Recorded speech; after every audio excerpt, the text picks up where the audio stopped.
বারে বারে ডেকো না, আমার সময় নেই একটুও না। আজ খুশিতে আমার মন ভরে আছে, সেই খুশিতে তো তোমার ঘরের মধ্যে যেতে চাই। না, ঘরের মধ্যে নয়, যা বলতে হয় বাইরে থেকে বলো। ফুলের মালা গেঁথে পদ্ম পাতায় ঢেকে এনেছি। নিজে পড়ো। আমাকে মানায় না, আমার মালা রক্ত করো। আমি পর্বতের চূড়ার মতো, শূন্যতাই আমার শোভা। সেই চূড়ার বুকেও ঝর্ণা ঝরবে, তোমার গলাতেও মালা ধরবে। জাল খুলে দাও, ভেতরে যাও। আসতে দেব না, কি বলবে শীঘ্র বলো, সময় নেই। রাজা, দূর থেকে ওই গান শুনতে পাচ্ছ? কিসের গান? পৌষের গান। ফসল পেকেছে, কাটতে হবে, তারই গান। দেখছো না পৌষের রোদ্দুর পাকা ধানের লাবণ্য কেমন আকাশে মেলে দিচ্ছে? তুমিও বেরিয়ে এসো রাজা, তোমাকে মাঠে নিয়ে যাই। আমি মাঠে যাব? কোন কাজে লাগবো? মাঠের কাজ তোমার ওই যজ্ঞপুরের কাজের থেকে অনেক সহজ। সহজ কাজটাই আমার কাছে শক্ত। সরোবর কি ফেনার নুপুর করা ঝরনার মতো নাচতে পারে? যাও যাও যাও, আর কথা বলো না, সময় নেই, যাও বলছি। তোমার সত্যি, যেদিন আমাকে তোমার ভান্ডারে রূপে দিয়েছিলে, তোমার সোনার লাল দেখে এতটুকু আশ্চর্য হইনি। কিন্তু যে বিপুল শক্তি দিয়ে অনায়াসে সেগুলোকে চূড়ো করে সাজাচ্ছিলে, তাই দেখে মুগ্ধ হয়েছিলাম। তবু বলি রাজা, সোনার পিণ্ডি কি তোমার ওই হাতের আশ্চর্যের সাড়া দেয়, যেমন সাড়া দিতে পারে ধানের ক্ষেত? নন্দিনী, নন্দিনী, তুমি কি জানো বিধাতা তোমাকেও রূপের মায়ার আড়ালে অপরূপ করে রেখেছেন। তার মধ্য থেকে ছিনিয়ে তোমাকে আমার মুঠোর ভেতরে পেতে যাচ্ছি, কিছুতেই ধরতে পারছি না। আমি আমি তোমাকে উল্টিয়ে পাল্টিয়ে দেখতে চাই, না পারি তো ভেঙে চড়ে ফেলতে চাই। এসব কেমন কথা বলছো তুমি? তোমার এই রক্তকরবীর আভাটুকু ছেঁকে নিয়ে আমার চোখের অঞ্জন করে পড়তে পারি না কেন? সামান্য পাপড়িকটা আঁচল চাপা দিয়ে বাধা দিয়েছি, তেমনি বাধা তোমার মধ্যে কোমর বয়ে কঠিন। আচ্ছা নন্দিনী, নন্দিনী, আমাকে কি মনে করো, খুলে বলো তো। কতবার বলেছি তোমাকে মনে করি আশ্চর্য, প্রকাণ্ড হাতে প্রচন্ড জল ফুলে ফুলে উঠেছে, ঝড়ের আগেকার মেঘের মতো, দেখে আমার মন নাচে। রঞ্জনকে দেখে যে তোমার মন নাচে, সেও কি?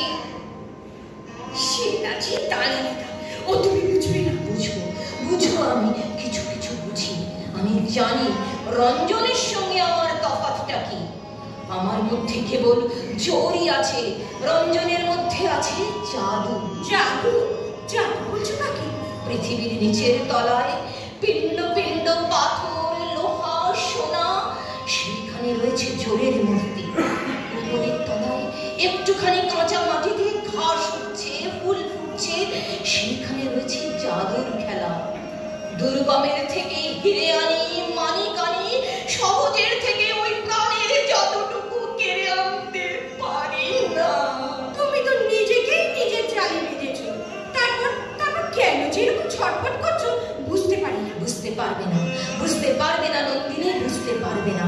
আমি প্রকাণ্ড মরুভূমি, তোমার মতো একটি ছোট্ট খাদের দিকে হাত বাড়িয়ে আমি ক্লান্ত।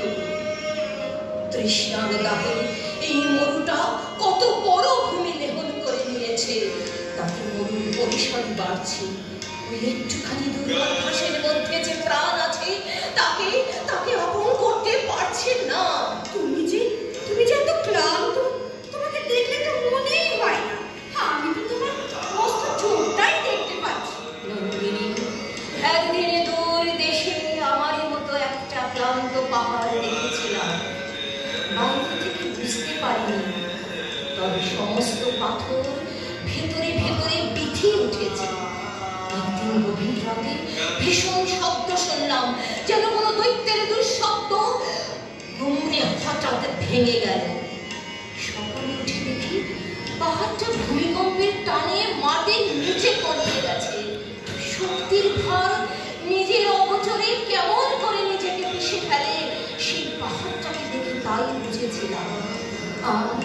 আর তোমার মধ্যে একটা জিনিস দেখেছি,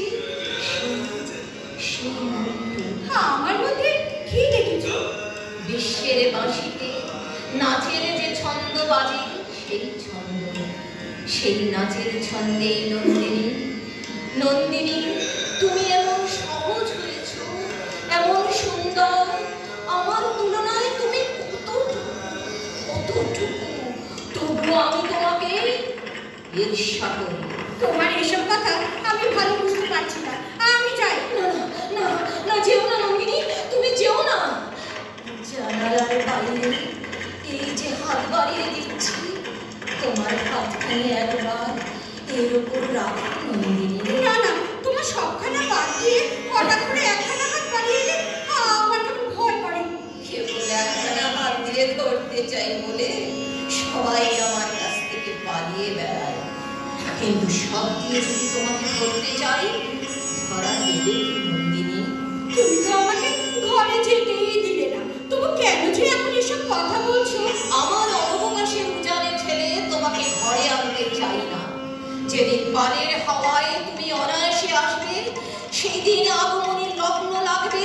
সেই হাওয়া যদি ঝড়ের হাওয়া হয় এও ভালো, কিন্তু এখনো সময় হয়নি। আমি বলছি রাজা, সে পানের হাওয়া আনবে রঞ্জন, সে যেখানে যায় ছুটি সঙ্গে নিয়ে আসে। তোমার রঞ্জন যে ছুটি বয়ে নিয়ে বেড়ায়, সেই ছুটিকে রক্তকরবীর মধু দিয়ে ধরে রাখে কে? আমি কি জানি না? নন্দিনী, নন্দিনী, তুমি কি আমাকে ফাঁকা ছুটির খবর দিলে? মধু কোথায় পাবো? ছুটি কি করে মধুতে ভরে, তার জবাব রঞ্জনকে চোখে দেখলেই পাবে। সে বড় সুন্দর।